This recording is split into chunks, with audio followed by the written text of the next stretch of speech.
ശരി, ഇയാൾ സ്ഥിരമായി ജഡ്ജിമാർക്കെതിരെ ഇത്തരത്തിൽ അധിക്ഷേപ പരാമർശങ്ങൾ നടത്തുന്ന ഒരാളാണ് എന്നുള്ളതാണ് മനസ്സിലാകുന്നത്. അതുകൊണ്ട് തന്നെയാണ് ഇപ്പോൾ ഈ ഒരു തടവ് ശിക്ഷയിലേക്ക് കാര്യങ്ങൾ എത്തിയത്. പാലക്കാട് വണ്ടാഴിയിൽ തൊഴിലുറപ്പ് ജോലിക്കിടെ പെരുമ്പാമ്പിനെ കണ്ടു. വനംവകുപ്പ് എത്തി പെരുമ്പാമ്പിനെ പിടികൂടുകയും ചെയ്തു.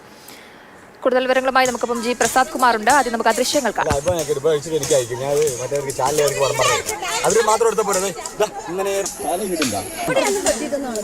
പ്രസാദ്, എപ്പോഴാണ് ഈ പെരുമ്പാമ്പിനെ കണ്ടത്? എങ്ങനെയാണ് പിടികൂടാനായത്?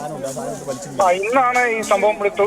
തൊഴിലുറപ്പ് പദ്ധതിയുടെ ഭാഗമായിട്ടുള്ള ചെടിയും തൂപ്പും എല്ലാം വെട്ടുന്ന ഒരു പണി പാലക്കാട് പൊതുവെ നടക്കാറുണ്ട്. റോഡ് സൈഡിലും അതുപോലെ തോട്ടങ്ങളിലൊക്കെ. അങ്ങനെ ഈ ചെടികൾ വെട്ടിമാറ്റുന്നതിനുള്ള വലിയൊരു പെരുമ്പാമ്പിനെ കണ്ടത്. എന്തായാലും തൊഴിലുറപ്പ് തൊഴിലാളി ആദ്യമൊന്നും ഭയന്നെങ്കിലും പിന്നീട് ഉടൻ തന്നെ വനംവകുപ്പുമായി ബന്ധപ്പെട്ട ഉദ്യോഗസ്ഥരെ വിളിച്ചു വരുത്തി. അതിപ്പോൾ എന്തായാലും അല്പം മുൻപ് തന്നെ പെരുമ്പാമ്പിനെ പിടികൂടി വനംവകുപ്പുകാർ കൊണ്ടുപോയി കാട്ടിനുള്ള അകത്തേക്ക് കൊണ്ടുവിടാൻ പോയി.